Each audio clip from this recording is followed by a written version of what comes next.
Hi, everybody. Welcome to Crisis Management, Resources in Mental Health.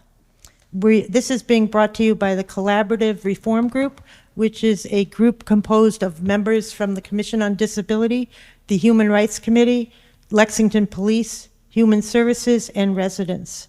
The Collaborative Reform Group started in 2022 to bring together residents, municipal, school staff, and committees to collaborate on evaluating, refining, and reshaping current protocols and procedures involving safety, emergency response, and service delivery that are effective, accountable, and transparent for all residents, especially those with disabilities. Wow, that's a mouthful. Anyway, the short version is, this is the second forum we have organized to focus on mental health issues and services, specifically to talk about what resources are out there. My name is Victoria Buckley, and I'm co-chair of this group and chair of the Lexington Commission on Disability. I'm a master's level clinician, a clinically certified aromatherapist, and a psychiatric OT with 40 plus years in mental health services. Currently, I work at Brigham and Women's Hospital Emergency Room, heading up a pilot program to assist people with behavioral health issues who are in crisis. I have worked for DMH, unfortunately, in private and state hospitals, community clubhouses, day activity programs, in group and individual therapy with all ages. So that means I started when I was about 10. I am a passionate advocate in mental health who is not afraid to speak out when needed. Mental health is not important for just some of us. It is important for all of us. Empowerment is crucial for people and families receiving services to make choices and decisions. We are all invested in our community well-being, which is best achieved when we can provide support and resources that people actually want and need. Creating a responsive mental health system, including a robust crisis service system, supports and promotes community well-being. So tonight we will have the opportunity to hear from various experts in mental health. We know that this is just a sampling of available services. We will introduce each person and ask them to explain what services they offer for up to 5 minutes each. Robin over here will be the timekeeper, and he will wave if you're getting close to your time. We want to leave enough time for people to have some questions, and also if we want to ask for more information from the panel. So to start, let me introduce my co-moderator, Suzanne. Suzanne Morse-Fortier is a longtime Lexington resident and a licensed independent clinical social worker. She has a private psychotherapy practice in Lexington, specializing in supporting children with medical and developmental challenges and their families. She is also the co-chair of the Citizen Advisory Board for the Department of Developmental Services Central Middlesex Area Office. She will introduce our panel. Thank you, Victoria, for that introduction to the evening and to myself. As you can see, everybody, we have an embarrassment of riches tonight, a wealth of riches, and we're going to give you a little taste of who all these people are and what resources they're connected with, in the hope of helping you figure out, oh, I want to talk to that person, or I want to find out more about that. So first of all, I'd like to introduce Gail Kavanaugh-McAuliffe. She joins us from the Mass Behavioral Helpline 988, where she works as a Northeast Community Relations Representative serving the Lexington area. The 988 helpline is available 24 hours a day, every day. Thank you, Robin, for giving Gail the tool she needs. Okay, so I guess I'll stand up. I am Gail Kavanaugh-McAuliffe. I'm from the Massachusetts Behavioral Health Helpline, and I'm just going to make a correction. It's not 988. Oh. It's 877-773-2445. We do work with 988 as a partner, but we are separate from 988. 883-773-2445. So this is a 24/7, 365 day per year helpline funded by the Department of Mental Health for mental health and substance use. Oh, mental health and substance use.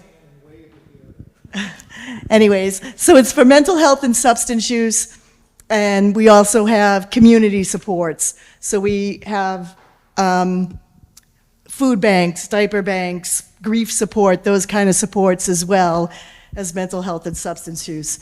So when you think about it, it's supposed to be a one-stop shop. You call this one number and you get all the support that you need instead of calling multiple numbers.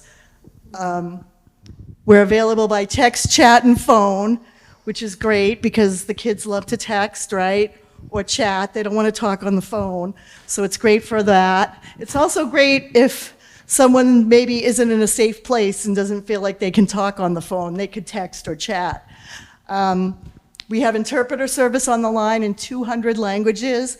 So even if English isn't your first language, you can still call and be connected to an interpreter that can speak in your language and help you that way. And we have mobile crisis for youth and adults.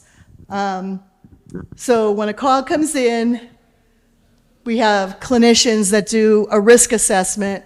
Basically, it's the Columbia Risk Rating Scale. It's an evidence-based rating scale that assesses the risk of the caller, what kind of state they're in. Meaning, is it going to be, do they just need some support? Do they need a more urgent situation, or do we need to get mobile crisis involved? So we have mobile crisis for youth and adults, and we work with the community behavioral health centers. There's 25 of them across the Commonwealth. In your area, Lexington, we use advocates as our community behavioral health center, so we would connect the caller to advocates or another provider if advocates wasn't someplace that they wanted to go, because we do have other providers as well. And then we do that warm transfer. So we're going to stay on the line, have a conversation with the folks. We're going to get the information that we need, and then we're going to ask them if we can pass that information on to the provider. And we're going to do that all while the caller is on the phone. So we're building a nice rapport with the person. We're not, leaving them on hold and, that kind of thing. We're going to stay on the line and talk to them while we get the provider on the phone. And then we're going to once the plan is in place for that individual, then we'll step back and let them continue with the provider to follow up. We do follow-up calls after the fact. So after you make the call, if it's a routine call, we'll call you back in like 10 days. If it's more urgent, we're going to call you every 48 hours. And then if it's urgent or imminent, we're going to call you every hour until we know that you're safe.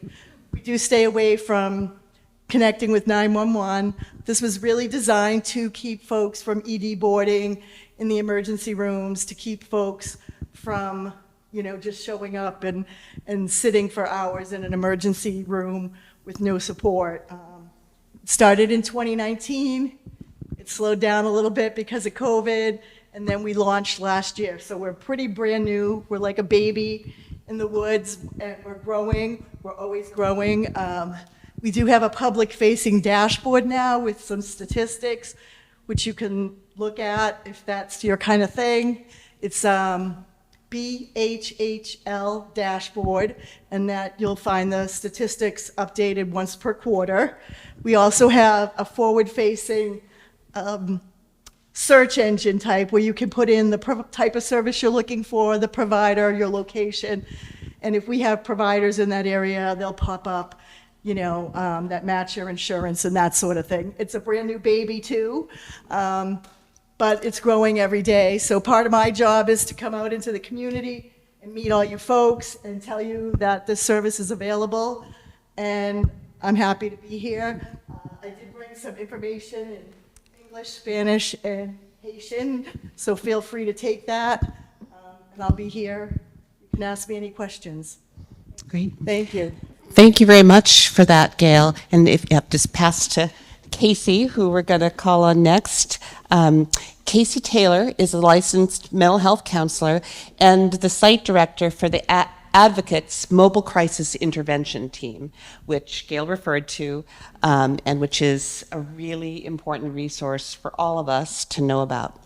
Casey started her crisis career 18 years ago in Framingham, where Advocates is based. In 2009, the team expanded. Okay, is this better? Can everybody hear?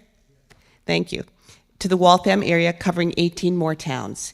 Casey has partnered with community providers, schools, and police departments to support individuals and families in the community, diverting from emergency departments and inpatient units wherever possible. Casey. I'm going to sit down if that's okay. I just pictured myself toppling over. So I'm Casey Taylor. I'm from the Advocates Mobile Crisis Team. I have been with the team since it came out into even before it came out to our Waltham area. Sorry. So we cover the Lexington area. We pretty much cover 18 towns from Woburn up 128 out to the Acton Boxborough area. We're stationed in Waltham at 675 Main Street. Our crisis team is 24 hours a day, 7 days a week, 365 days a year, and it's staffed by master's level or license level clinicians. I've been supervising the team for as long as I can remember. And what I do is really oversee the clinical work that our staff is doing, and then sometimes I'm one of the clinicians on the floor. And so our goal is to meet with people outside of an emergency department, see them in the community, see them in our office or in their homes, see them where they really feel comfortable, so that we can get a good clinical picture of what's going on with them. We try to be really proactive and try to see them prior to needing to go into an emergency department, try to safety plan with them, get resources set up. I've gone out to all the schools in our catchment area. I try to go out twice a year so that the schools are utilizing us pretty well. They're not sending kiddos to the emergency department for making a statement anymore. We're really trying to work with them on being able to connect with us so that the emergency rooms are not being flooded with people. Prior to 2023, we were in the emergency departments, and I think we were really tied up in a lot of those cases and trying to get them out of the emergency departments. In 2023, the Community Behavioral Health Center launched in Waltham, and that pulled us out of the emergency departments. And for me as a clinician, it's been wonderful because we're able to do a lot more preventative work. We're able to work with people and really see them in a more comfortable, natural setting. If you've ever been to an emergency department, especially in the last 5 or 6 years, there are people just boarding on walls, they're not even in a room, they're not in any private space, they're talking to people kind of in a corridor. And so we're trying to avoid that at whatever cost. We see all ages. I've seen as young as a 2.5-year-old. I've seen a 100-year-old couple that got lost out in the woods. I mean, it really ranges every day who we see and what we're doing with them. Our goal is to come up with a good plan that they feel like they're getting connected to services, that their providers know what's going on, that everyone's working together to support the individual, their family, the school, kind of really making sure that everybody's working together to support the person. Our Community Behavioral Health Center is at 675 Main Street. They are open Monday through Friday, 8 a.m. to 8 p.m., and the weekends 9 to 5. Anyone who's looking for outpatient services can walk in during any of those times. They found that during COVID, one of the hardest things to get was just an outpatient therapist, and people would be calling and being put on wait list or not getting return phone calls because maybe that person's practice was already full. So this was a way to mediate that. People are able to come in, get triaged right away. They fill out 4 pieces of paperwork, kind of just consent for treatment. They meet with a triage clinician, and then they're able to schedule them for an intake, typically within the week. There are a few insurances that might need someone licensed or, some nuances that way, but they try to get them in right away. And that's been a great thing for us to be able to connect people to. They also have medication recovery services there. So if somebody needed Suboxone or some services like that for recovery, we have the ability to do that. We see families, we see individuals, and there's groups there. So it's a great service. You know, in 2023 when it launched, I did not believe it was going to work. I did not understand how people could just walk in and that we'd be able to triage them and then they'd get a therapist. I just kind of was like, yeah, this will last for a month. I was probably one of the more negative people thinking it would never work out. They've hired about 20 new staff. They are some doing virtual, some being in the office, doing different things, groups. They really have been so successful, and I'm so proud of it. I just didn't think it would work as well as it has.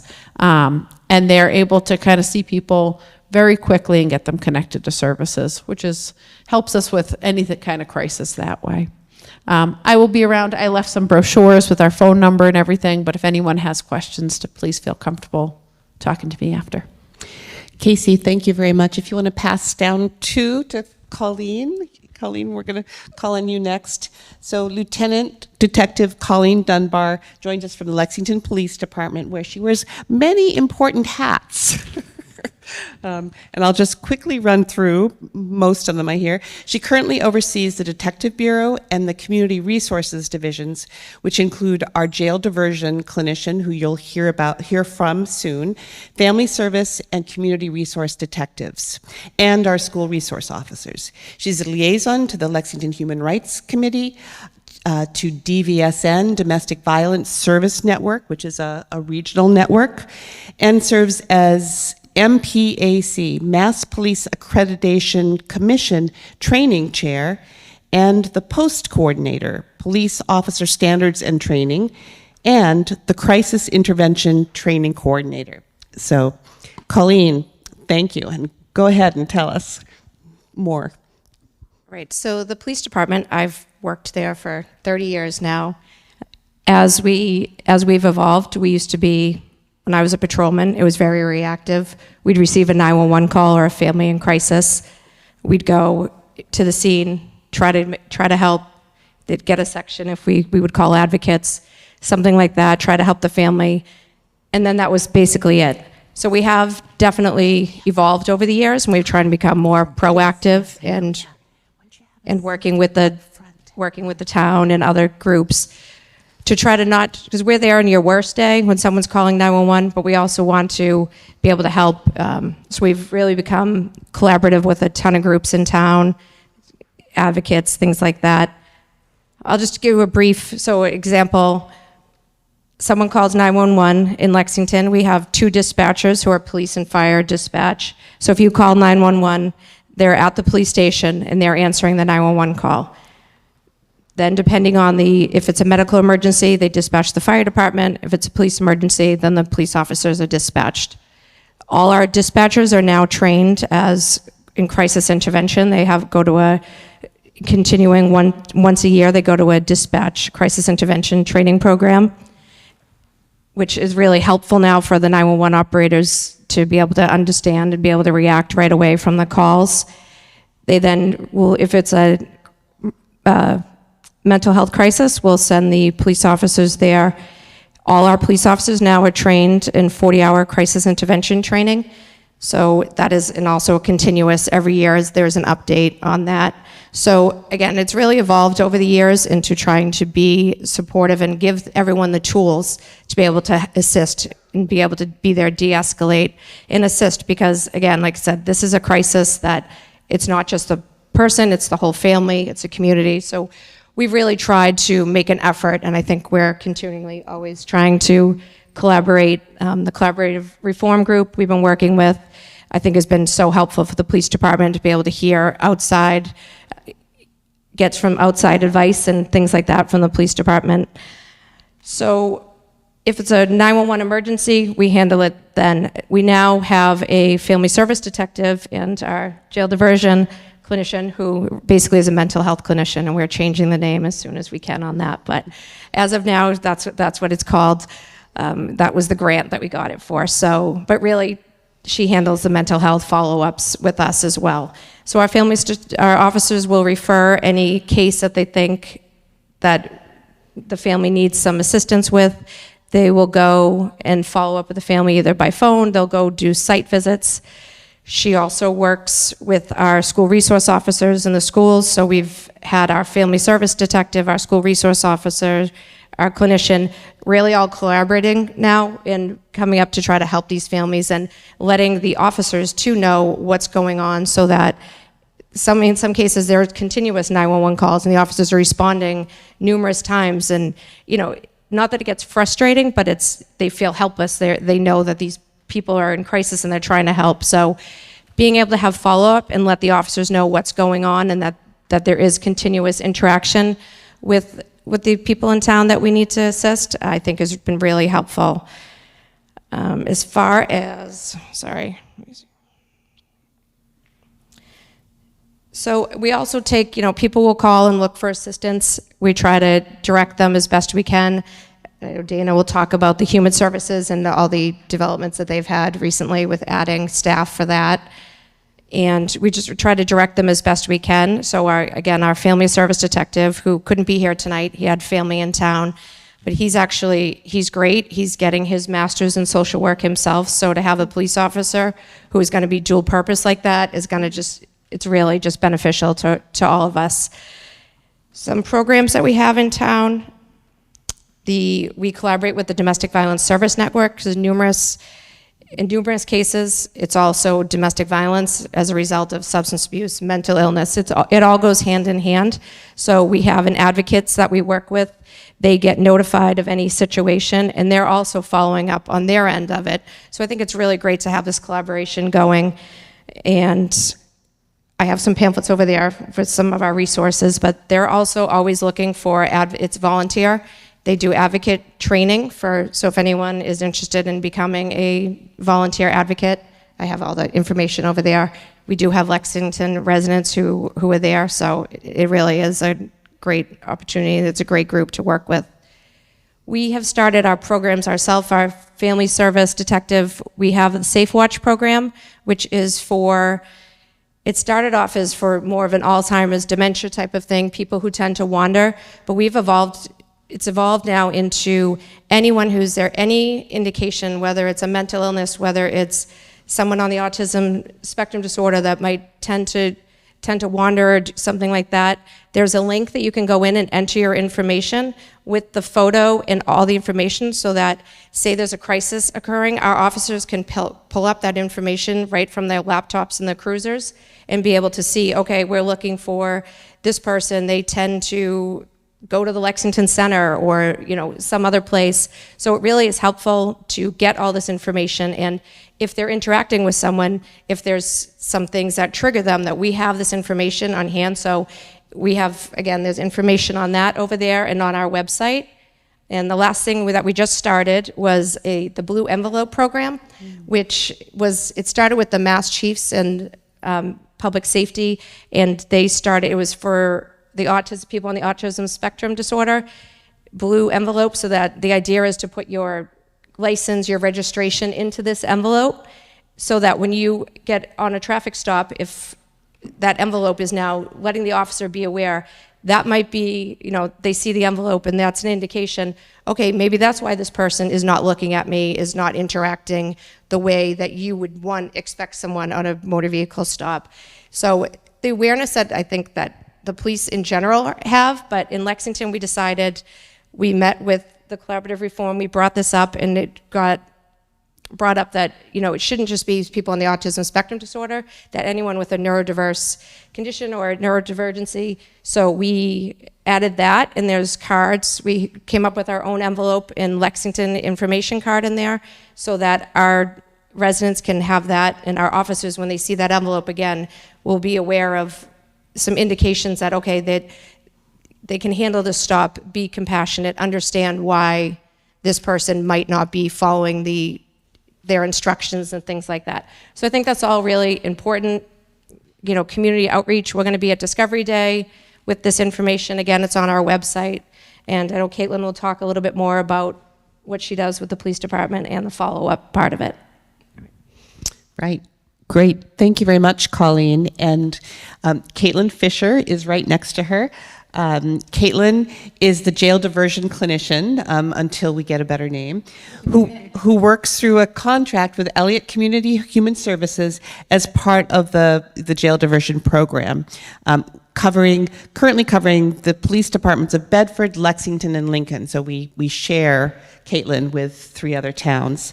Her role includes co-responding to police officers to any calls that may involve mental health needs. She also conducts, as Colleen mentioned, any needed follow-ups for all of the departments that occur outside of her work hours. In addition to that, she has a master's degree in criminal justice, and she's working on her master's in social work. Thank you, Caitlin. Yes, hi. So I'm Caitlin. Like she said, I'm the jail diversion clinician. We also like to call it a clinical coordinator or outreach clinician. So my position is actually funded through the Department of Mental Health. It's under the jail diversion program grant. So myself and another clinician split this kind of catchment area. It's all the towns and under Concord District Court. So I cover Bedford, Lexington, and Lincoln, and then she covers Concord, Carlisle, and Maynard. So because I am shared by 3 towns, I'm typically only in Lexington 2 days a week, but I'm also, when I'm not in Lexington, I'm getting the reports, I'm getting updates from officers, they're reaching out to me. My primary role is co-responding with officers to any calls involving mental health crises, or, if the person has a known mental health diagnosis where the family's reached out before, or the individual has reached out, and I'm familiar with them, I'll often respond to the calls as well. I think me responding just kind of takes it down a little bit, helps me help the person to de-escalate. I'm not in uniform. I'm able to kind of have a conversation with them, really kind of see what's going on, and then also kind of be that useful tool for officers. I obviously don't respond if the scene's not safe, or don't go out till officers deem the response safe. Another big piece is if a call comes in on like the overnight or the weekends when I'm not working, I'll do the follow-up call. So I'll reach out to the person, kind of ask, what happened, what transpired, are they connected to any services for mental health, are they interested in any mental health services? Like she had mentioned, I work for Elliott Community Human Services, so we have an outpatient clinic in Concord. So a lot of times, if someone's in extreme crisis, we're able to kind of bump them up on the wait list to kind of get in to see someone if that's something they're interested in, or just kind of connecting them to any other services in this area. I also work a lot with our school resource offices, like Colleen mentioned. I go typically to the monthly meetings at the schools. Any kiddo who's kind of struggling, I'll go out to the house sometimes with the school resource officer, chat with the parents, chat with the kiddo, just to kind of see what's going on. Same thing with, any families in the community that are struggling, just kind of being that consistent face, kind of, taking, we're seeing them when it's not just a 911 call, and it's, that kind of community outreach, building that relationship, and just, seeing where they're at and what services we can connect them to. I did forget business cards, but I am happy to give out my number, my email, answer any questions. Yeah, I think that's everything. Sorry, I talk really fast, I think. Great. Thank you, Caitlin. And moving on to Dana Bickelman. Dana Bickelman, MPA, is the Director of Human Services for the town of Lexington. And she's going to tell you more about what resources are available through the town's Human Service Department. Take it away, Dana. Hi, my name is Dana Bickelman, and I'm fairly new. I've been in the town for about 4 months, so this is a new community for me, but I'm the Director of Human Services.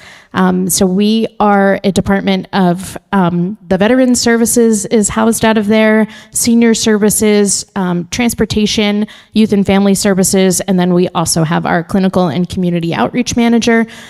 So 2 of our staff, the Clinical and Outreach Manager and our Youth and Family Services Manager, they're both social workers. So we can see people short term if they do have something that comes up and they need to be seen. And short term is kind of loose how we use that. So we could see people for just one time to kind of make the initial connections that they may need, or we can see people a little bit longer. It just kind of depends. We also have our transportation department, which helps people navigate transportation, which can be a barrier to accessing services. So we've got a great team there if people need help kind of navigating the ride or LexPress. We also have a taxi grant, so we can help people get there via taxi. It's really tailored and a holistic approach. So if people ever have questions, they can always talk to Susan. And we also have our veterans officer. So if people had questions about their benefits or any kinds of questions related to VA, she is available. She's also a shared position with Bedford and Carlisle, but you can connect with her if you had any questions. We also provide with senior services. We have our senior services director, and so we're providing programs for people, formal and informal groups drop in. We also have lunches 3 days a week, Monday, Wednesday, and Friday, and we always have a special lunch as well. So we love people to come and have a meal. It's not always about the food, it's just really about that social connection too. So we love to encourage people to come. We also provide a holiday meal, both during Thanksgiving and Christmas holidays. So if people need that as well, we would be able to provide that. We help people with DTA benefits if they have questions about that. We also help people with fuel assistance if they have questions about utilities. We provide resources for if people need help with recreation scholarships and payments for that. We also help people with emergency financial assistance requests. So if people are struggling with various bills, they can fill out an application and we can help with that because, again, we don't want a barrier of whether it's a utility bill or if it's an oil payment or rent to be a barrier for people. So we do have resources for that. We also have a new contract with the CASA project is what it's called. So if people have questions about housing, whether it's raft related or any sort of mediation between you and the landlord, we do have a grant and a contract with them, which is really helpful because housing is definitely something that people are often struggling with. So we do have that as a resource if that is needed as well. We also have a full-time mental health clinician also through Elliott, and she is there Monday through Friday from 10 a.m. to 6 p.m. So if people, and it's completely free. We used ARPA funding to be able to have that so that it was, again, one less barrier for people to access mental health support. So people can contact me if they're interested in getting in touch with our mental health clinician. I provided as many resources as I could about transportation and all the other services that we provide. And so we're just happy to be here. And if anybody needs anything, come visit us at the community center. Thank you, Dana. And yeah, moving right down the line. Boy, you did all arrange yourselves so beautifully. You're making my job easy. So a crucial step in living with significant mental health needs is finding people who can offer individuals and their loved ones support. Lori Krinsky has a background in sales and marketing and currently serves as the volunteer president of the Central Middlesex affiliate of the National Alliance for Mental Illness, also known as NAMI, which runs many support groups and services, and she's going to tell us more about them. Okay, great. Thank you very much. Yes, NAMI, their mission is to help build better lives for people living with mental health conditions and their family members as well. And the family members thing is a little bit unique to NAMI because there are other mental health support organizations, but NAMI focuses on both sides of that dynamic. We have over 600 affiliates in the state, in the country. Our local one is called NAMI Central Middlesex. We have about 20 towns, and that goes from Boxborough in the west to Wakefield in the east. We consist of volunteers, either people who live with a mental health condition themselves or care for someone who does. So we've been there. We have been in the situation that many of you are dealing with now. So we're not a crisis-based organization, but we offer information about the behavioral health system. We have mental health awareness programs, and we have many support options. And they're all free. We offer empathy, safe spaces for conversations, and community to everyone. Two of our main programs are support groups and classes. We have two different kinds of support groups. The first ones are called Connection Recovery Support Groups, and that's for adults concerned about their own mental health. And then we have family support groups, and that's kind of self-explanatory. All of these operate on a, besides being free, they operate on a drop-in basis, which means you can just come. You don't have to sign up for 6 in a row. You can go once and skip the next time. You can talk this time. You don't have to talk next time. You don't even have to give your real name if you don't want to. Just come on over. And most of them are online now, but we do have a family support group in Acton that has one Zoom-based the beginning of the month and in person at a church location in Acton on the 4th Tuesday. We also have specialty options for BIPOC communities, parents, spouses, dual diagnosis, LGBTQ, and some other specific diagnoses. We have 3 kinds of classes, and these again are free. They run about 8 weeks, once a week. The first one's called peer-to-peer, so that's for the adult who has a mental health condition. Family to families for the family members, and the basics class is for caregivers and parents of younger children or adolescents. In these classes, you learn about mental health symptoms, treatments and therapies, practicing communication and problem-solving skills, creating a positive team approach, finding community, acceptance, empowerment, and self-care. And every time I do a public event with a canopy or whatever at an event like Bedford Days or Acton Oktoberfest, somebody comes up to me and says, "Family to family class changed my life." I hear it every time. So these are powerful classes, and they're available at no charge to you.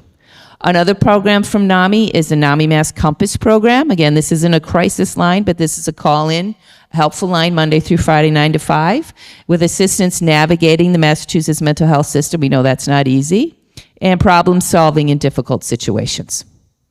On our table display over there, you'll see a line of cards, and those are our crisis cards, and I've put all this stuff on one card. So you'll see 911's for life-threatening situations. 988 is for talk and support. Behavioral health helpline is if you want to get connected to services, including mobile crisis. And then on the back is information to locate your local community behavioral health center. And then NAMI's on the bottom. The flyers you see there, we have our brochures to talk about all the things I mentioned here. And the flyers in the displays there, we worked with Emerson Health to put these together. They're available on their website and our website. And these are not just NAMI programs, but these are a bunch of other organizations that offer free support options for adults, for teens, for families, for veterans, for parents. You can take a look at what's over there. You're welcome to take as many of those you want. And you can take 5 crisis cards if you want to share. We've got plenty of those to go around. I want to bring up 2 other things before I pass it along. First of all, we're having an in-person program in Concord on May 20th. It's called Sharing Our Story. So that's going to be a presenter talking about her perspective as a family member, helping and supporting people with mental health conditions in her family. That's free and available. And the last thing is crisis planning, and that's something that NAMI tries to help people with. So your family or you've had a mental health crisis. There might be another one. So let's talk about it. Let's talk about what happened and what we could do better. It could be stuff like, we didn't have the dosages for our medications. We should have that on our phone. It could be a parent saying, "I heard you say you didn't want me touching you when you're upset like this. I'll try to remember that next time." It could be questioning, "How would you like me to support you when you're in a tough time? Let's write down what you would like to see happen." Or maybe let's talk about some of the symptoms that were building up in the days before this happened so we can keep our eyes peeled and watch for those so we don't get to crisis next time. Or maybe we can consider calling the behavioral health helpline now because we've learned about that. Or we can say hard things like, "If you hit me, I will call the police." Okay, these are tough conversations, but it's important to analyze and look at things post-event so it might be less stressful for you next time. That's it for me. Thank you very much, Colleen. Do you have a flyer for the event in Concord? I do not. Whoops. Okay, good. Just going to walk over here and pass the mic to Emily. Emily Chen is a neurodivergent, second-generation Taiwanese American who grew up in Newton. Emily's a master's student at Emerson College, studying to become a speech and language pathologist. She's dedicated to providing neurodiversity affirming, culturally responsive speech therapy and community education. She's also the creator of Disorient, an educational YouTube series on Asian American mental health and neurodiversity. Go ahead, Emily. I'm sorry. So I'm Emily. I use she, her pronouns. And so I'm here today as a person with lived experience with mental health challenges, and I'm also neurodivergent. I have ADHD and some social communication differences. So I'm going to share kind of my journey and some of my encounters with mental health crisis. So actually, when I was growing up in Newton, I had a couple of encounters with anxiety and depression, but I went under the radar. I didn't receive any services, therapy, medication for them. And this whole time I had undiagnosed ADHD. So when I went to college in Indiana, and just the demands of being in college and trying to keep my schedule together, it was too much for me. Again, I didn't know I had ADHD, and so my mental health, unbeknownst to me, went down and down and down. I didn't even know. My Asian American identity and culture also informed this, because I didn't know that Asian Americans could have mental illness, could be neurodivergent. I didn't know any of that. So it all came to a head when I started experiencing really intense suicidal ideation in my sophomore year of college.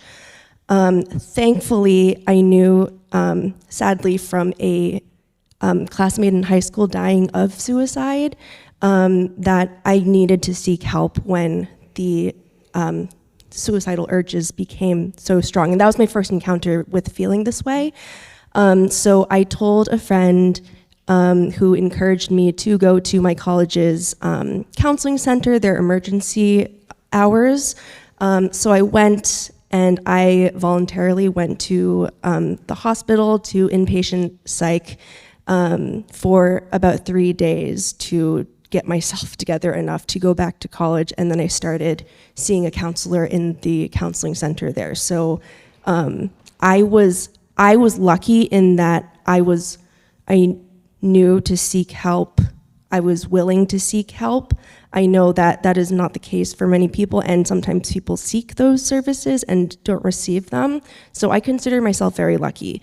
But another layer to that is, even when I was receiving this help in college, nobody caught on to the possibility of me being neurodivergent. I didn't know. So I went through all of college. I started having meltdowns at night, twice a week, with panic, just overwhelmed, could not think. But I just kind of pushed through my life, pretended nothing happened the next day. I graduated college, moved back in with my parents in Newton, and was really struggling to live my life. I was struggling to leave the house. I was struggling to drive anywhere. I was, struggling without the structure of school and with the community of school. Thankfully, a mentor of mine very gently suggested that I get a therapist. I was very lucky in that I found a therapist who I got and still get along really well with, who caught on to the possibility of my having ADHD because of my very poor sleep hygiene. And that kicked off the process of me getting diagnosed, getting medication, and starting to work out strategies for my own life on how to live in a more ADHD-friendly way that, helped life be much less stressful for me day to day. And eventually I, worked out, how to go grocery shopping without becoming so overwhelmed, how to go to the bank without, getting really overwhelmed. And so my journey led me to applying to and now being done with my classes in my master's degree in speech-language pathology. I'm working with many neurodivergent clients in my clinical placement right now. And also in my journey, so this was the first time in my education that I have received accommodations. I didn't feel like I could go back to school without having accommodation. So extended test time, permission to take breaks during class, a quiet, not too distracting test environment. And experiencing that has really shown me that it's not just when the neurodivergent person knows about themselves, but it's when the community around them knows about their neurodivergence, their needs, and how to support them. My grad school community, I told my professors, they provided accommodations to me. My friends know I'm very open about it. That, for the first time in my life, helped me feel like I was supported. I felt okay. I felt really good learning in school for the first time in my life. And I think that goes to show that, well, first of all, not everybody knows if they're neurodivergent in the first place. They might be, but they might not know yet. And second of all, that I think knowing about neurodivergence in general, and also if you know the person's neurodivergent, how to help them, can really prevent crises. So those meltdowns I was having twice a week in the last year of college, and for like the 2-3 years after that, I'm not having those anymore. The most recent one, instead of lasting for like 1 to 3 days, lasted 25 minutes. And it happens like once every 1 to 2 months now. And I didn't imagine that that was possible for me. So I think there's enormous value in accepting difference and learning in general and for specific people how to support them. And I think that is, for me, that's a huge part of crisis prevention from the neurodiversity lens. Thank you, Emily. Actually, I'm going to help.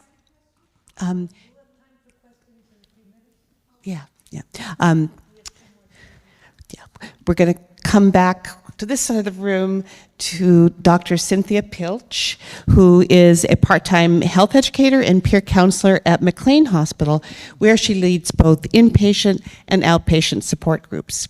She also has a private mind-body clinical practice in Lexington, where she specializes in massage and Reiki. Welcome, Cynthia. If that's easier for people, sure. Thank you. There should be a balancing act, right? I am. I know. One to another, right? Hi, everybody. Part of my crisis today was being stuck on 95, knowing I was going to be late and not knowing what the hell to do about it because there was nobody to call. So I apologize. It's not my nature to be late for people who know me. I'm here in multiple capacities, and the question that one always faces when you have multiple roles is how much to share and what's relevant. So can you hear me? Okay, sorry. I'm going to start by saying something about my roles at McLean Hospital, because I think in terms of my life as a health educator and mind-body therapist come to play there. And then I'm going to talk about my own added piece that I bring to the experience. I think that in listening to the the people I could hear. I don't want to repeat things that have already been said. What resources we are lucky to have in Lexington, I must say. I think it would be awesome, and this is me as an educator speaking, to have a kind of summary of what Colleen and what all people said in terms of what are resources out there. Because at least for me, you're doing that. Okay, of course you are. I should know. Being Victoria, I knew, all right, because, you know, those of us know that there's so much out there that can be overwhelming in itself, right? So sort of having the interplay. I'm also wanted to mention that somebody by the name of Emily Hayes, I believe, was going to be here. Yes, she is. All right, stand up, Emily. No, all right. Emily Hayes is here, and I don't think that this got mentioned, and so I think it's really critical to mention additional things that go on in Lexington. I think one of the things that came out in the discussion about NAMI that is so important is the integration of the individual and the family, and the whole important important part of that integration in terms of healing everybody. So I'm an efficiency person. I believe one-stop shopping when you can do it is just really great. So I have to say that though I'm not a big hospital-based person, I have known from my own personal experience with loved ones and my own experience that if you have to deal with a psychiatric hospital, McLean Hospital has incredible resources. And that's a place that I can feel proud to be part of offering services at, because I know that it comes from the best of people's intentions, not always the best of people's applications.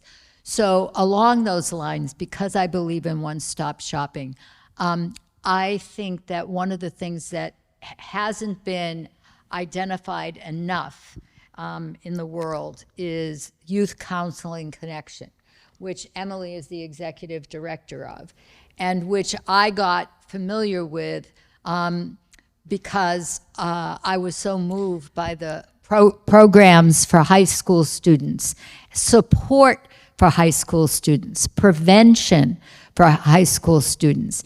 And when I asked Emily, well, what happens when a kid is in trouble? She said, we try to do everything we can, not only for the kid, but for the family members as well, because we all know that it's all integrated. So I really encourage all of you to know that kids get free services, and that is just like unbelievable for me as a health educator to hear and see and be. So I want to just give a shout out and encourage all of you to pass out the things.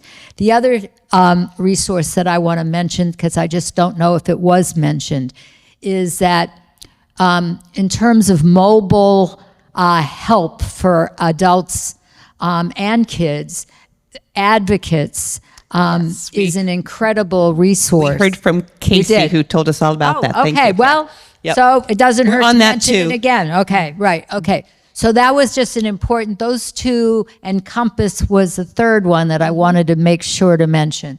And I think that the best approach to dealing with crisis is prevention.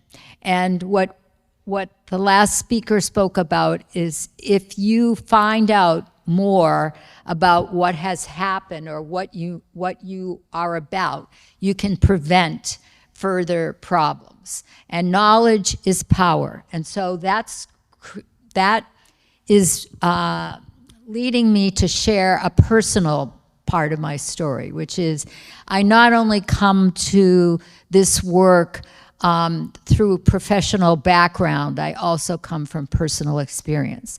I am somebody who has dealt with treatment-resistant depression for the last 30 years. And the treatment that saved my life And I never expected to become a poster child for it, but nevertheless, it's an important thing for me to be public about is ECT. For those of you who know ECT, you know that it has a very bad rap. It has been stigmatized for the last, 50 years. And it's a different treatment today than it was, 25 years ago even. But it's important for me to say that it's critically important and helpful for crisis prevention, for people who have lived and do live the story, to tell the story and to share the story and to be available. And so I want to tell all of you, if you are ever in need of hearing about or sharing, don't hesitate for a minute to give me a call, because I'm happy to share anything you want to know. So that's basically what I have to say. Thank you for all you important things you do. Thank you very much, Cynthia. Now, our final speaker, last but not least, is Shubha Satyaprasad. Shubha currently serves as Group General Counsel to a global management consulting firm. She's also the proud mother of Sachin, a recent LHS graduate and first year at Tufts University, and Maya, a senior at LHS, who is a strong advocate for mental health awareness and the author of Rainbow, a published memoir. Go ahead, Shubha. Hi, thank you so much. Sorry. Okay. Yeah, Maya's book is actually in the back of the room if you're interested, and she's written about her experiences. So thank you. So when Maya, I'm speaking from her experience a little bit, which is when she was 12 years old. It was late fall of 7th grade for her when, sorry, it's emotional. I got a call saying Maya has a plan to hurt herself, and she has a plan to do it on Monday when you come home late from work.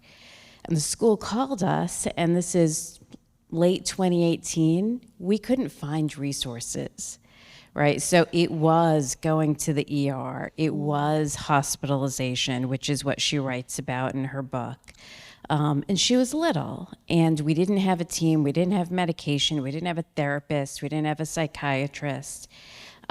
We didn't know where to go. We used the NAMI website.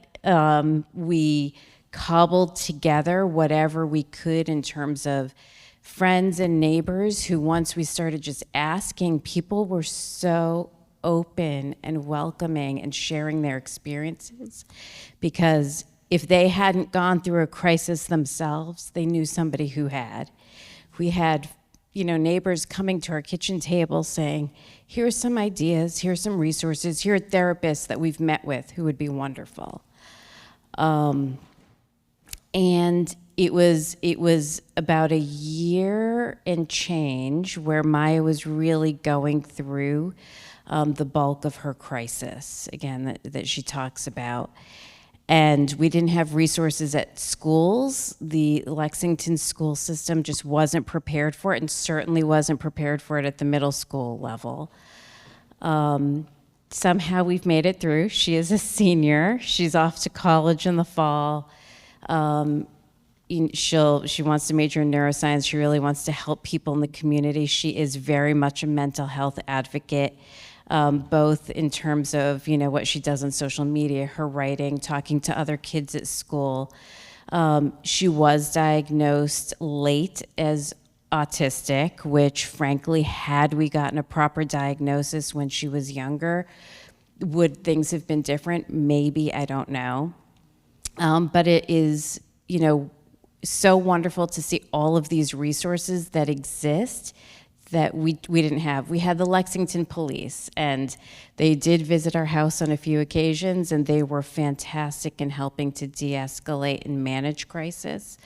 but we've come a long way. She did give me a statement to read, if you'll just indulge me. She wanted to be here, but she was worried that it might just be too much for her. So she's written here, mental illness affects 1 in 5 adults and can impact people in a range of different ways, from depression and anxiety to bipolar disorder, schizophrenia, OCD, self-harm, etc. No struggle is the same, and everyone has a unique experience of their mental health struggles, but we all deserve to be accepted and treated kindly by the world. Most importantly, when we focus on mental health awareness, like this Mental Health Awareness Month, it's key that we recognize these diverse perspectives, destigmatize mental illness, and not be afraid to talk about realistic lived experiences and paths of care. Remember, talking about scary things like hospitals and psychosis is nothing compared to a loved one struggling alone or not receiving the right help. She goes on to say, we can't just put a Band-Aid on, she talks from the student perspective, from tense student mental health that exists. What we need to do is focus on bringing awareness to mental health struggles, talk to students about how to seek help. When someone feels stuck, it's key they know how to see a therapist or even consider an intensive program. And by doing this, having a mental illness doesn't have to be taboo. Education fosters understanding and community and helps the thousands of kids who are struggling to be seen. So that's from her. What a powerful voice she has. Thank you, Shuba, and please give our heartfelt thanks to Maya as well. There's one person that wasn't on the list that is here that I'd like to speak, and that's Kate DeAngelis, who is our therapeutic recreation specialist for the town. Hi, everyone. My name is Kate DeAngelis, and I'm the Therapeutic Recreation Specialist. I work with the Recreation Department. My job is to support individuals of all ability levels to be successful and have a meaningful, positive experience within their own community through recreation and leisure opportunities. And not only do we provide support to individuals with diagnosed disabilities, but individuals who might have mental health concerns or who really just need some extra help to feel like they belong and feel like they can be successful. I really loved what you said, Emily, where you talked about we just need to meet people where they are. And that's really my whole job, is to kind of just create adaptations and modifications to help each of us thrive in our own community. We do provide one-on-one support, so we have inclusion aides who work within programs, who will go to programs with individuals and help them access all of the different activities and tasks that are done in the program. We also provide group support, so we might make activity adaptations, modifications, and all of our summer staff do go through training to support individuals who might be dealing with a mental health crisis, who might need additional support, or just might need some extra help to feel like they belong within their own community. And I'm always available to chat about different program opportunities and ways that I can support someone. So thank you, Victoria. Victoria, do you want to start things off for closing? And I can pass the mic around to people who might have questions. Well, I think we had one person that wanted to ask a question that I asked to wait. Do you want to ask it now? Question to the student there. So, yeah, with all that you said, attention deficit, ADHD that you mentioned, and I'm very proud of you to go to the graduate school, Could you share your experience with your focus issues and then how well you did, or, were you able to get the resources there to help you focus for your studies? Yes. So I was I was very lucky because when I got my diagnosis, I also had, I did not quite have the capacity to work. So I spent much of my time researching and learning about ADHD and executive function and attention. And I was very lucky in that, I found a medication that worked really well for me. I had the time and the space in my life to learn about many different strategies to see what worked and didn't work for me. And so I found ways to kind of like work with my attentional differences as opposed to like, continually fight against them. Lots of breaks, fidgets. And just to work with me instead of just kind of powering through and using anxiety to push me through everything. I also pursued academic accommodations. So that was working with my neuropsychologist to figure out, what I would need to best support me in my studies. And I also just kept on working on myself until I felt ready to go back to school and do it in a different way that was much more supportive of my mental well-being. That's really good, because majority of the students, who are struggling with the mental health, they are feeling low because they are not able to do what they are supposed to do. Rest of the student population is moving forward, to the graduate schools and everything. So that's even more like depressing, when they cannot do what they are supposed to do or what they want to do. So I'm glad to hear, you're doing very well. And I'm a physician myself, I'm on call actually, but I dropped into this resource center just to say, my kids came from, Lexington High School as well, and I found, the social workers were doing very good job there in diagnosis and then, putting together what they need, for promotion of encouraging them to study further,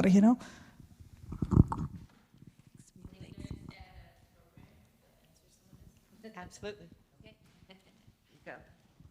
For about a dozen years now, our affiliate has sponsored a program every March, and it's called College and Your Mental Health. We invite, this past year we had representatives from Middlesex Community College, Lowell, UMass Lowell, and Boston University. And that's what we talk about. You're going off to college, you have a mental health diagnosis.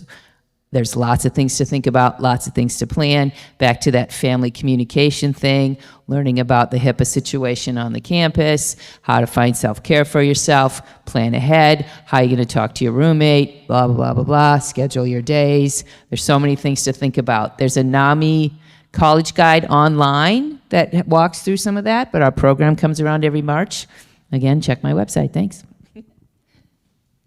Thank you.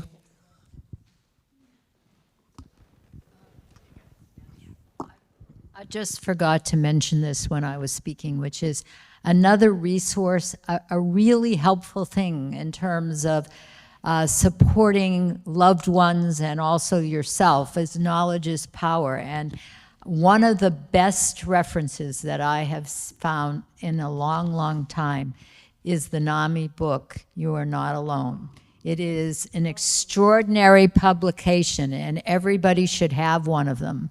And they're basically very reasonably priced, and it all goes to supporting NAMI programs. And so I just wanted to mention that, and a lot of resources in the back of it, as well as this is really an effort to tell people's stories through their eyes, which is very unique. So. We have Other another questions?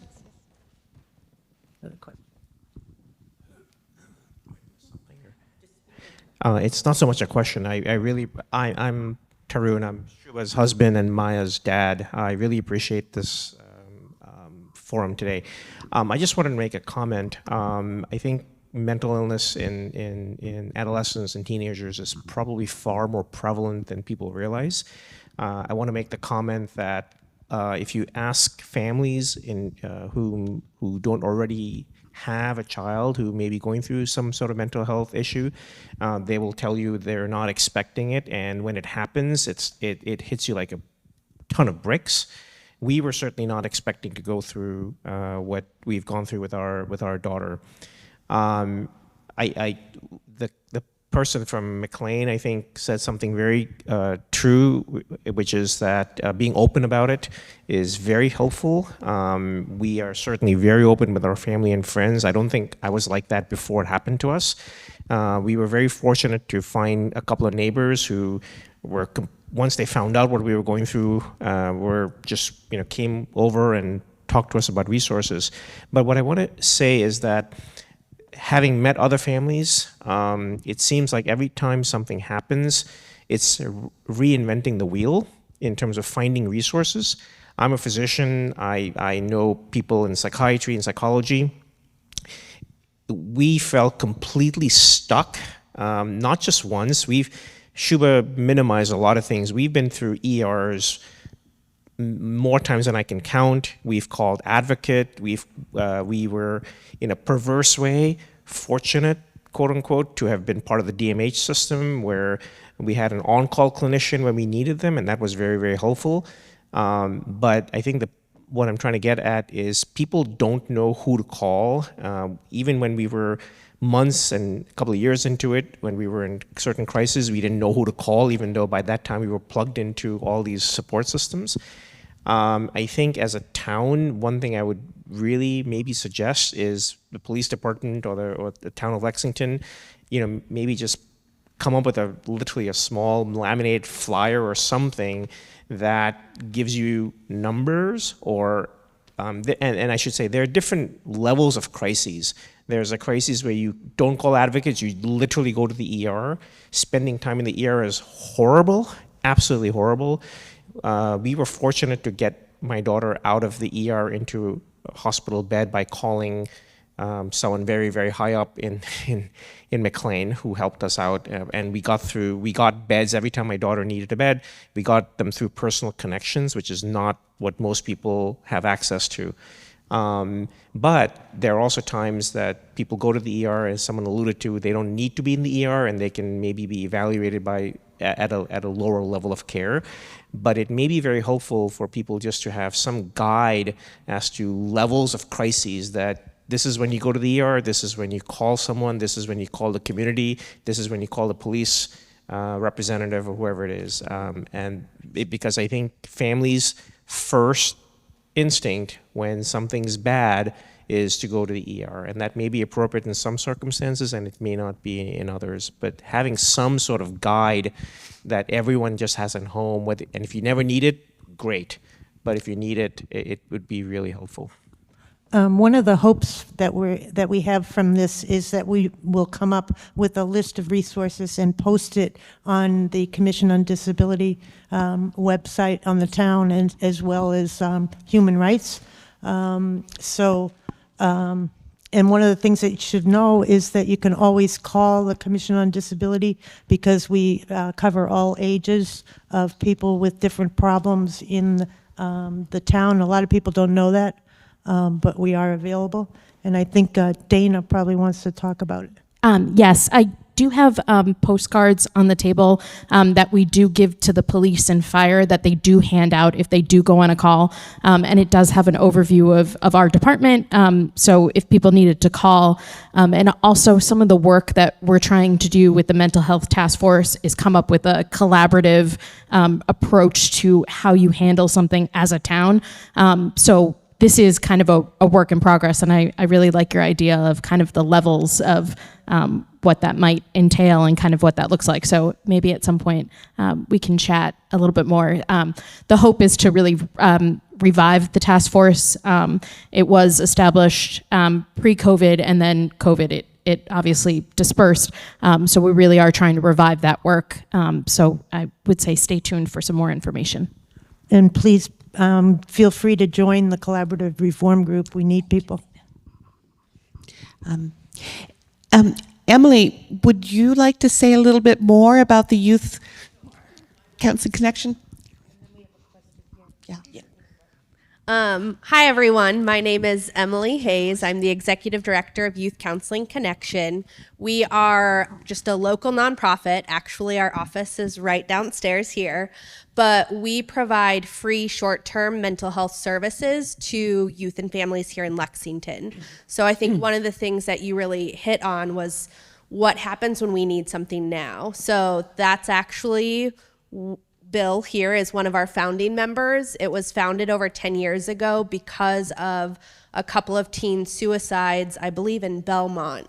And so a group of community members got together and said, how do we make sure our kids have every resource available to them so we don't have to face that same concern?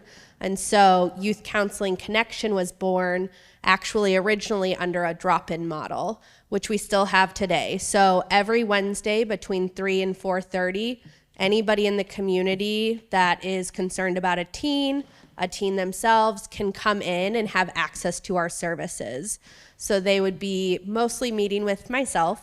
And so again, it's a lot of collaboration with advocates as well. So we're able to really talk with the family, talk with the student, assess for things on a very like first level basis. And then from there, we can kind of safety plan and game plan with the families in the community. So then it might be, you know, let's give you mobile crisis's number, or nope, this kid is actually in serious danger right here in this moment. Like, we need to take action now. So we've been super fortunate to collaborate super closely with the town, with the schools, a lot of the PTOs and PTAs, but ultimately now, yes, we have those drop-in services, but we also offer up to 12 free therapy sessions a school year for, again, families here in town. So that could be a kid is like, I just need somebody to talk to. We've had kids that come in and are just like, I failed a test, I don't know how to tell my parents. I'm like, great, let's talk through that. I've had parents that often bring their students in and they're like, we're having a hard time connecting. I don't know how to support them. And I'm like, great, let's get the whole family on board, because if we can make the home more enjoyable for everybody, let's do that. And then again, it could be like entire family unit. So siblings, family, extended family that might also be integrated into that. But we also do a lot of groups. Actually, last Friday, we had an event here as well. So we run a lot of teen parent dialogue. So we have an incredible youth advisory board that are made up of students here in Lexington that really advise us on what do the students here in town need? What are the students here in town facing? Because Lexington is a town very unlike many others. And so there are different stressors here. How do we meet those needs for our students? So the parent dialogue is fantastic. We have our panel of students. They present on different topics, and then it's kind of just an open dialogue with parents. It was really incredible. We presented at Parent Academy, and a dad came to our event and just stood up and was like, oh my gosh, I got advice on how to get my son to talk to me. Like, I got in the car and I was like, tell me the drama from lunch. And the son just opened up. And he's like, I've never been able to get him to open up to me. But I got this advice from you students, and I wanted to come back and just say, like, thank you from the bottom of my heart as a parent. So a lot of really fantastic things. We're right downstairs. If you ever want to chat, we're definitely free on Wednesdays, but here for the community. Thank you. You had a question? No, just a comment first. Thank you all for sharing and for doing what you're doing. Our 16-year-old granddaughter is going through a horrible episode of psychiatric self-harm, eating disorder, the whole thing. And while it was, I think, probably building her entire life, for us, it just came like a lightning bolt.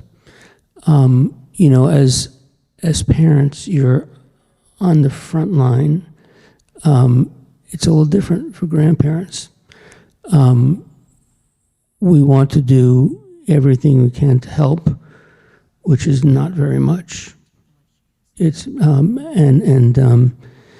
this feeling of you you don't want to ask too many questions. You don't want to get in the way. You don't want to place an additional burden. You just want to say, we're here for whatever you need. And it's sometimes just stupid things like carpooling and taking a dog to wherever. The feeling of helplessness and sadness and fear is really overwhelming. Today she was admitted to the med psych unit of Children's Hospital, and we're just fingers crossed. But thank you all. By the way, we were told that, I don't know if this is true, but we were told that this is the only unit in Massachusetts that deals with both medical and psychological. It's hard to believe. I hear you shaking your head no. McLean had nothing for her. In fact, the only program they had at McLean's was a self-pay, no insurance accepted. $2,000 a day, minimum 42 days. Treatment for the rich. And they couldn't treat her there either. Yeah. Good luck to you. That brings up the question of how many gaps there are in the service continuum. And certainly where I work in the emergency room at Brigham and Women's, we see the kids that fall through the gap from Children's. And they're sent over to us, and seeing them in a adult emergency room is always very difficult. But the other gap that you're talking about is very important to think about, because there are not very many med psych services for any age.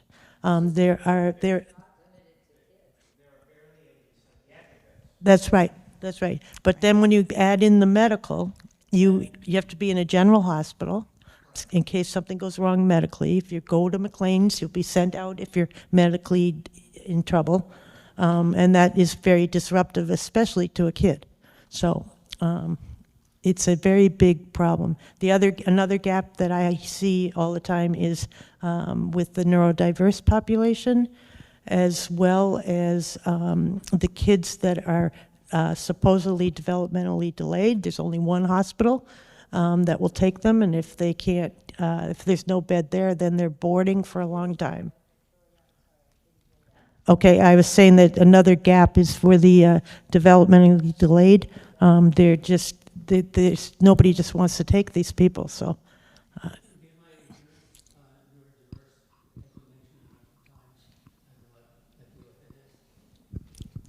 Neurodiverse, so if you're referring to one person, it's neurodivergent. For multiple people, neurodiverse, it covers a wide range of cognitive neurological differences. So generally people think about autism and ADHD, but I like the broader term where it also covers mental illnesses, especially like bipolar, schizophrenia, and even developmental language disorder, Tourette's syndrome, dyslexia. So it's just differences in thinking, in how we perceive the world, how we experience life that is kind of like based on our wiring. Sorry, for our daughter, she's been through a plethora of issues. She's diagnosed OCD, anxiety, treatment-resistant depression. She's gone through eating disorder treatment, and then late diagnosed as autistic. And what we have found in time is having the right team, having a team that understands that she is autistic and views the world differently, has become so, and having the right medication. That whole thing, plus the support and love of family and her grandparents and what you're doing and supporting your granddaughter is a beautiful thing. It changes the trajectory of her life, and has been so constructive and helped her build her future. So, yeah. I'm not a grandparent, but we have my wife's parents live in the area. I completely understand your sentiment about not wanting to interfere too much and wondering what you can do. I'll be very honest, as a parent, quite honestly, the small things you mentioned is what we need. We've been in the ER and we're wondering who's going to take the dog out. When my daughter was first going through this, our son is a year older, and he was in 8th grade, and we had to. My daughter was hospitalized at Franciscan's for a long time, and we would go down to visit her in the evenings. That's when we had visiting hours, and we would have to wonder who's going to feed our son, things like that. So we were very fortunate to have my wife's family in the area, and so quite honestly, I think that's the kind of help that helped us a lot. So yeah, parents in this situation need help from so many different angles. Some people may need financial help. We were fortunate to have jobs where we could leave work to go to the family meetings that were required at the hospital. People can't. People need time in terms of FMLA to be able to attend to their kids' needs. We need personal help at home with cooking, taking the dogs out, driving. Our son needed to be driven places. There are all these things that people don't appreciate. It takes a tremendous toll, I think, on families.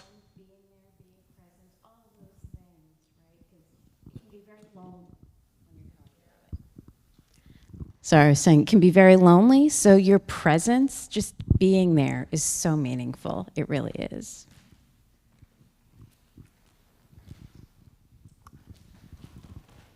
And one thing that I just wanted to say too is you can't pour from an empty cup. And just make sure too that while you're caretaking from all of these other individuals in your lives, make sure too that you're also taking care of yourself. I feel like I also have a lot of family members who have been in and out of different crisis and situations, and it's really easy to not take care of yourself. And I want to give a shout out to the Lexington Human Services Department, because while we're kind of all talking about the resources for these individuals in crisis, they have a ton of resources for caretakers, for people who are, being the strong ones and being the ones to be that rock in other people's lives. And you guys are just amazing grandparents. I'm just so in awe of how awesome you are, and just not everyone has grandparents that care as much and family members that care.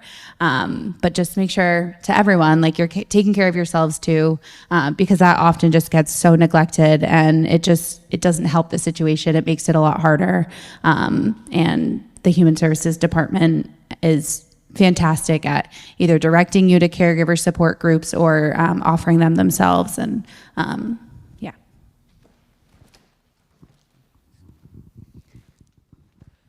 Other comments, questions? We've got all these wonderful people here.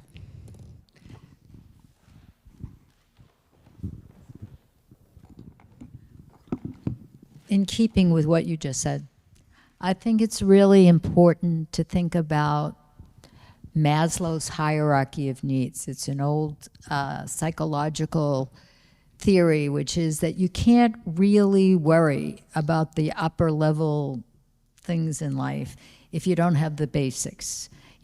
Food, shelter, somebody to take the dog out. And it's really easy to minimize in our own minds what we're doing for somebody.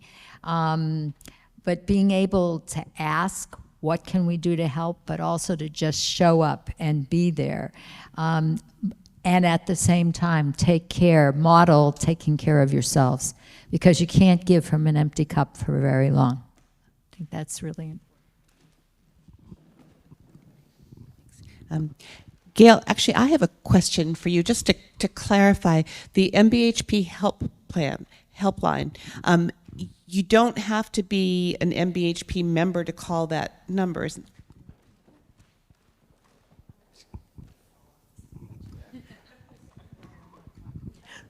So this is a free service to all the residents of the Commonwealth.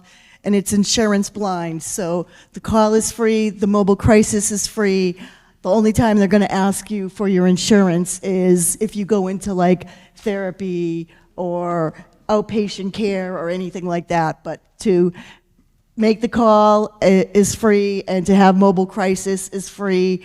And if you have Mass Health, then all the services are covered.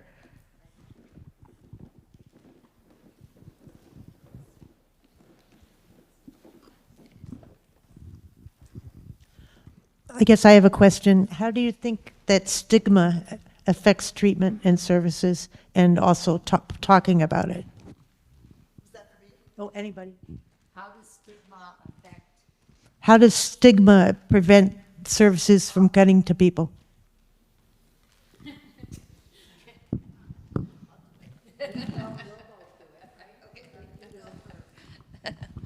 I think stigma is dissipating a little bit. One good thing that came out of the pandemic is everybody was talking about mental health. And I'm very busy this month. I'm very busy this month going to a bunch of towns who are having mental health awareness events. So that part's working. You have to remember that stigma is everywhere, but it's also very particular to individuals, particular to cultures, particular to families, particular to neighborhoods, particular to towns, particular to socioeconomic situations. And one of the things that they're trying to do within the behavioral health support industry is to find people from diverse backgrounds and match them up with other people from that environment so that it becomes an empathetic situation to start with. So the state put aside, I think it was $400,000 to try to support and increase the number of people of color from divergent backgrounds to finish up their licensed social worker scenarios. So they're recognizing that it's different in different places. And we are starting to talk about it more with our children. We are talking about it more in our families. And that's just talk about it. That's a big part of it.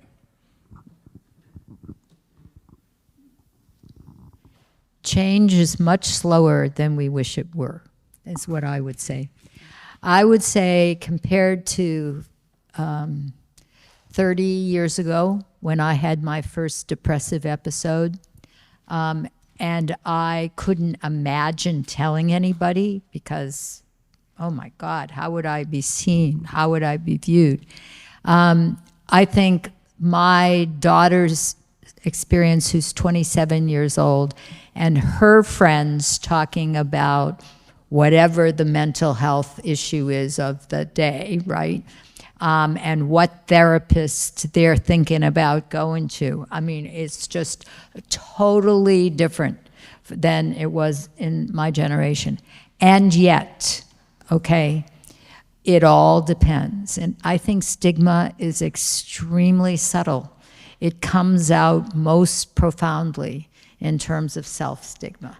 When I pause to tell you all that I have treatment-resistant depression, or even tougher, that I have been treated successfully and life-savingly with ECT, that says a lot about how deep stigma goes.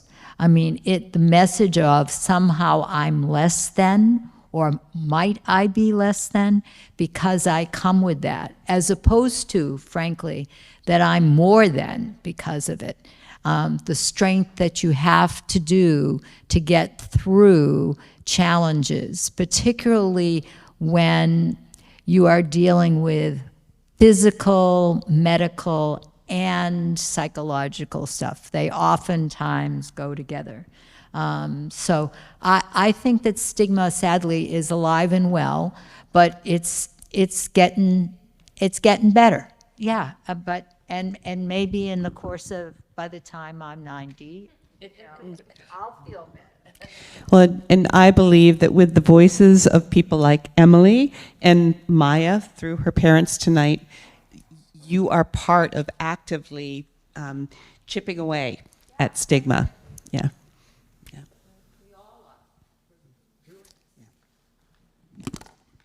And I think we're gradually transforming the system, but I still think there's a lot of areas that need to be addressed. We're seeing some of that right now. We're seeing social workers in the police department, and hopefully we're going to see that time increase, right? Get more time in the police department, because you share 3 towns? Yeah, so we want to make sure that we get a little bit more than that. So that's one thing, but we also have peer-run programs. There really should be more peer-run respite areas, and there should be one in each area of the state, and there aren't yet, but it's moving towards that. We've got a lot more support groups. We've got adult support groups, family support groups. I think that there's been a little bit of a glitch with the COVID because some people don't like doing it on Zoom and some people prefer it on Zoom, so it might be a wash. And we're also having better crisis services, and they're easier to find. But I think if we can all get together and try to work together to transform the gaps and get rid of some of the problems with the continuum of services, I think that's what we really need to do. We need more advocacy, and we need more people to join our group. I was going to just mention too about stigma, and the programs that we offer at the community center are kind of, without knowing, you're sort of breaking down that stigma and accessing things that you're doing things to take care of yourself and better your mental health. Like tomorrow we're having goat yoga, and if you're going to hang out for an hour with cute baby goats, I mean, you're working on your mental health. So I'm excited for that. And we've got a dog. If you need a dog, we've got a dog for every Wednesday. Paisley is there, and the police department has a brand new puppy. So again, I mean, it's little things to try to break down that stigma. Well, maybe it's not therapy or the one-on-one. You're still doing those things that are good for your mental health. We've got exercise classes. We've got a ton of groups. We've got, solo aging. I know that people are trying to navigate that. So I think a lot of the things at the community center we're doing are really focused on your mental health, and you're not even kind of realizing that you're doing those things. So. Well,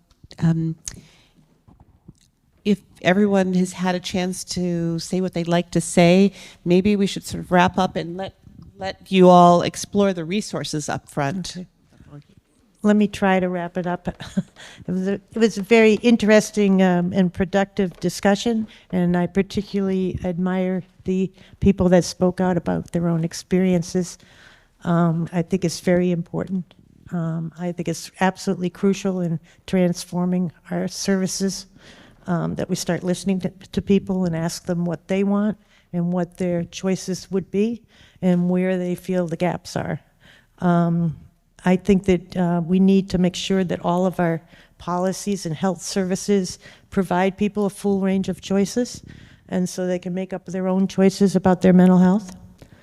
And I think that a transformed system is what we really need to lead to better outcomes for everybody.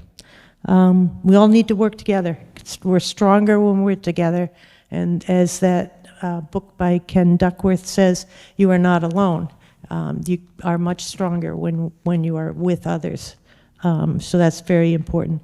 I want to thank all of our sponsors, Lexington Recreation and Community Programs, Lexington Human Services, ABCL, First Parish, where we're sitting right now, IAL, Lex Pride, CPAC and SEPTA, COLEX, CAAL, and YCC, and JPL. So we really want to thank everybody for attending, and especially our speakers. Please feel free to ask people questions and look at some of the resources. Just don't take any of my books. They're there for examples.